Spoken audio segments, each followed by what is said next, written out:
प्यारे विद्यार्थियों, आज हम लोग पास्ट इंडेफिनिट टेंस पढ़ने वाले हैं, जिसमें पास्ट इंडेफिनिट टेंस के वाक्यों को किस तरीके से बनाएंगे, जिसमें अफर्मेटिव, नेगेटिव, इंटेरोगेटिव सभी प्रकार के वाक्यों को किस तरीके से बनाएंगे, आज उन्हें हम सीखते हैं। इससे पहले present indefinite tense, present continuous tense, present perfect tense और प्रेजेंट परफेक्ट कॉन्टिन्यूअस टेंस हम लोग सीख चुके हैं। और जिस किसी ने भी इससे पहले वह वीडियो नहीं देखी हैं, उन्हें ज़रूर देख लें और इस चैनल को सब्सक्राइब कर लें, जिससे आसानी से इन सभी प्रकार के वाक्यों को सीख सकते हैं। देखते हैं पास्ट इंडेफिनिट टेंस के वाक्यों को कैसे पहचानते हैं। तो देखते हैं परिभाषा। पास्ट इंडेफिनिट टेंस के वाक्यों को पहचानने के लिए भी एक परिभाषा दी होती है, जैसे जिन वाक्यों के अंत में ता था, ती थी, ते थे या ई, ये आदि शब्द आएँ तो उसे पास्ट इंडेफिनिट टेंस कहते हैं।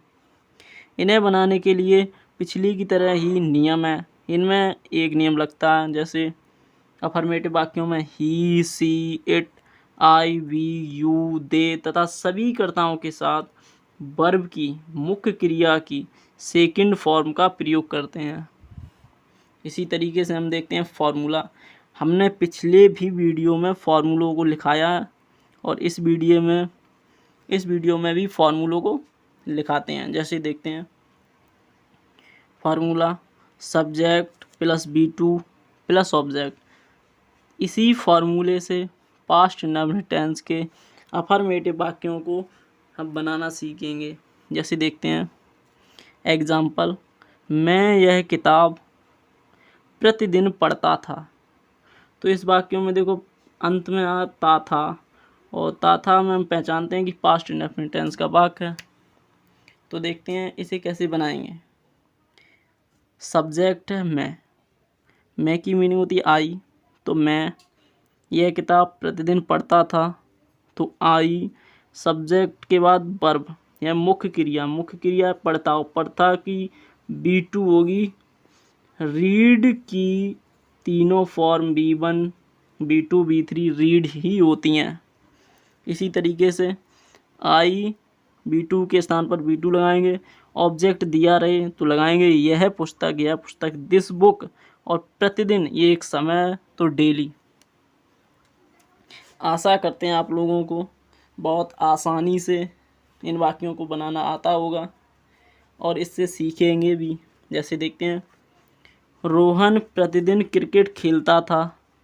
तो रोहन मेरा कर्ता है, खेलना मेरी क्रिया है, क्रिकेट मेरा ऑब्जेक्ट है, प्रतिदिन मेरा समय दिया है।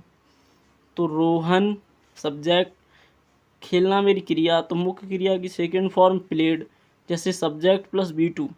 तो रोहन प्लेड ऑब्जेक्ट है तो क्रिकेट, और प्रतिदिन तो डेली। तो Rohan played cricket daily, Rohan प्रतिदिन क्रिकेट खेलता था। इसी तरीके से बनाएंगे हरी ने कल अपने भाई को बुलाया था। इसमें देखो अंत में या था, जहाँ या था आ जाता है तो वहाँ भी, जैसे सब्जेक्ट हरी, तो हरी बुलाया की कॉल्ड, या इस तरीके से इसे काट देंगे, जैसे था काट देते हैं, इसमें बुलाया सिर्फ बुलाया। तो हरी ने कल अपने भाई को बुलाया, या तो अगर इसे था लगाएंगे तो पास्ट परफेक्ट टेंस में चला जाएगा, इसलिए इसे बनाएंगे बुलाया। हरी ने कल अपने भाई को बुलाया। तो हरी प्लस B2, तो B2 बुलाना की सेकंड फॉर्म होती कॉल्ड। हरी कॉल्ड अपने भाई की लगाएंगे ही। हरी एक वचन करता है के साथ, लड़का है तो हिज, लड़की है तो हर। तो हरी कॉल्ड हिज ब्रदर, और कल बीता हुआ कल के लिए यस्टरडे। तो हरी कॉल्ड हिज ब्रदर यस्टरडे। इसी तरीके से देखते हैं तुम प्रतिदिन पत्र लिखते थे। तो यू तो मेरी करता है और सेकंड फॉर्म राइट की सेकंड फॉर्म लिखते की सेकंड फॉर्म रोट, तो यू रोट ए लेटर, पत्र ऑब्जेक्ट है तो ए लेटर प्रतिदिन तो डेली। आशा करते हैं आप लोगों को अफर्मेटिव वाक्य बनाने आते होंगे। इसी तरीके से नेगेटिव सेंटेंस देखेंगे। तो नेगेटिव वाक्यों को भी देखते हैं। तो नेगेटिव वाक्यों को देखते हैं कैसे बनाएंगे। इसमें भी उसी की तरीके से फॉर्मूला दिया है। जैसे देखते हैं नेगेटिव वाक्यों, rule first, he she it I we you they तथा सभी कर्ताओं के साथ डिड नॉट का प्रयोग करते हैं। तो रूल नंबर सेकंड, सभी कर्ताओं के साथ वर्ब की सेकंड, यदि वाक्य नेगेटिव है तो वर्ब की फर्स्ट फॉर्म, यदि वाक्य अफर्मेटिव है तो वर्ब की सेकंड फॉर्म का प्रयोग करेंगे। ये बात ध्यान रखनी है। फॉर्मूला देखते हैं, subject plus did not plus B1 plus object. इसी फॉर्मूले से ये वाक्य आसानी से बनाना सीखेंगे। देखते हैं जैसे तुमने कल स्नान नहीं किया। देखते हैं वाक्य अंत में या ये, तो उसी तरीके से बनाएंगे। तुमने सब्जेक्ट यू, देखते हैं सब्जेक्ट के बाद डिड नॉट, नेगेटिव है तो डिड नॉट, वात स्नान करना की होती है वात, और कल की यस्टरडे, तो यू डिड नॉट वात यस्टरडे। बीता हुआ कल, उसके लिए वात का प्रयोग करेंगे। आने वाला कल, उसके लिए टुमारो का प्रयोग करेंगे। तुम्हारा भाई कल यहाँ नहीं आया, तुम्हारा भाई कल यहाँ नहीं आया। तो इसे कैसे बनाते हैं देखते हैं। तुम्हारा भाई सब्जेक्ट है तो योर ब्रदर, वर्ब की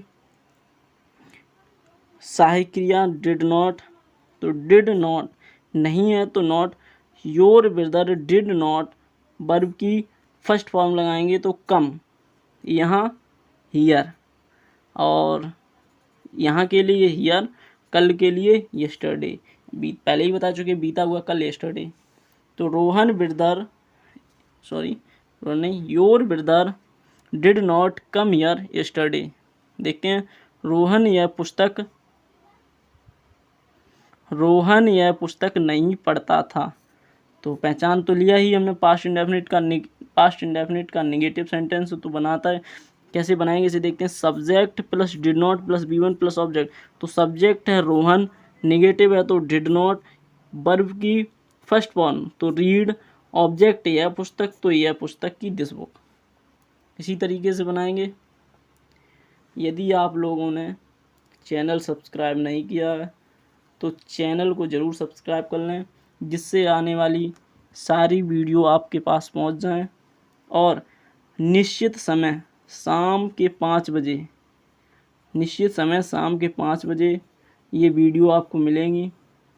और यदि आप इन वीडियो को प्रतिदिन देखते हैं तो आपको निश्चित ये वाक्य बनाने आ जाएंगे, ये टेंस बनाने सीख जाएंगे। और आगे भी हम लोग और पार्ट्स ऑफ स्पीच पढ़ेंगे तो उन्हें भी कैसे बनाएंगे, कैसे सीखेंगे, ये देखते हैं। तुम बच्चों को कभी नहीं पीटते थे, तो ताता तीथी तो ते थे।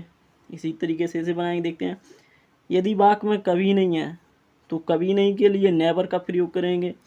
और इम्पोर्टेंट, सब्जेक्ट यू नेवर जब लगेगा, कभी नहीं के लिए नेवर लगेगा तो सेकंड फॉर्म लगेगी, B1 नहीं लगेगी। जैसे डिड नॉट प्लस B1 होती तो यहाँ B2 लगेगी।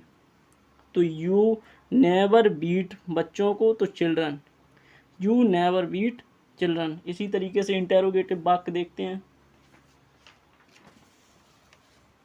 इंटेरोगेटिव वाक्यों को कैसे बनाएंगे ये भी देखते हैं।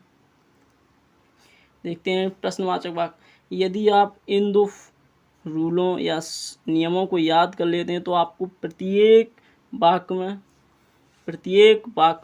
प्रत्येक टेंस में यही 2 फॉर्मूलों को लगाने के बाद आप वाक्य को आसानी से बना लेंगे।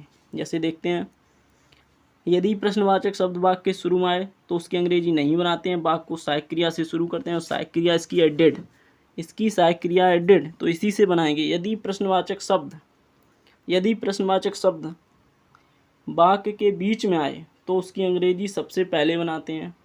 जैसे यदि बीच में आया तो उसकी अंग्रेजी सबसे पहले फॉर्मूला देखेंगे, did plus subject plus B1 plus object, why did plus subject plus B1 plus object. देखते हैं इन वाक्यों को भी। क्या तुमने यह प्रश्न हल किया था? तो इसमें भी देखते हैं कैसे बनाएंगे। क्या वाक्य के शुरू में, तो इसकी अंग्रेजी हमने पिछले भी वीडियो में बताई है, वाट होती है, वाट, लेकिन वह नहीं लगाएंगे, उसकी जगह हम डिड हेल्पिंग वर्ब लगाएंगे, यानी कि सहायक क्रिया लगाएंगे, हेल्पिंग वर्ब लगाएंगे। तो देखते हैं, डिड सब्जेक्ट तुमने, तो यू वर्ब की फर्स्ट फॉर्म, हल किया, हल करना की होती है सॉल्व, तो डिड यू सॉल्व, यह प्रश्न मेरा ऑब्जेक्ट है, तो ऑब्जेक्ट दिस क्वेश्चन, तो did you solve this question. देखते हैं फार्मूले से कितनी आसानी से वाक्य को बनाया जा सकता है।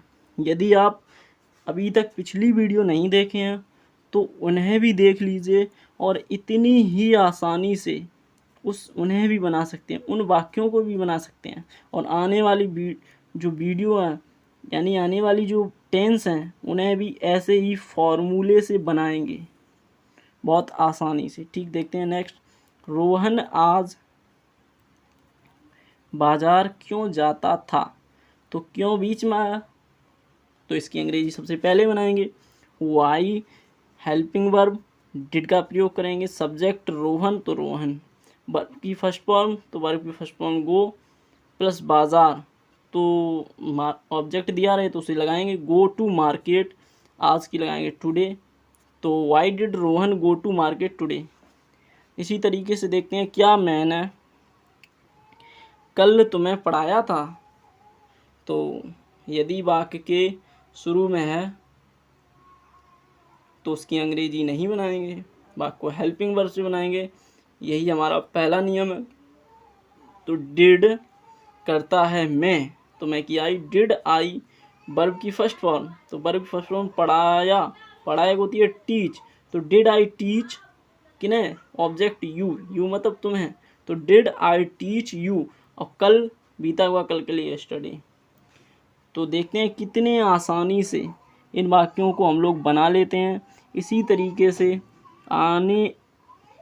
आगे आने वाले पार्ट, उन्हें सभी पार्टों को, सभी टेंसों को देखिए, जिससे आप टेंस में एकदम परिपूर्ण हो जाएं। और आशा करते हैं आप लोगों को ये वीडियो पसंद आई होगी, और चैनल को ज़रूर सब्सक्राइब कर लें। अमेजिंग फैक्ट, यदि अभी तक चैनल सब्सक्राइब नहीं किया है तो इस चैनल को ज़रूर सब्सक्राइब कर दें और शेयर ज़रूर करें। Thanks for watching.